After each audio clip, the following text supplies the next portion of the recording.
do maximální teploty. Ode mě 189, možná zase posluchačům a mikrofon dopředu a nebo Vltavě. K2 je Klej, Jardo, jsi tam? Ta není v Přerově, tak koukaj na David Božena Urbana. Když se nehlásí, koukaj na Karel Zuzana. Tady ještě dneska byl, no jak to bude, teda pocity, hvězdách, ale ukladujte.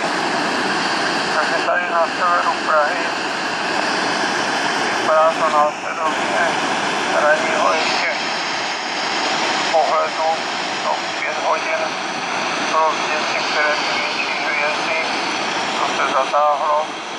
No a teď už veselé sněží měsíc.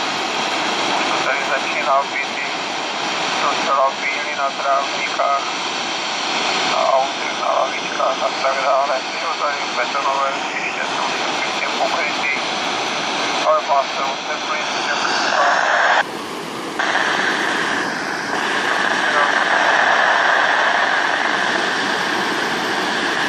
jak teplota je mírně pod nulou, proto ráno -1 stupňů.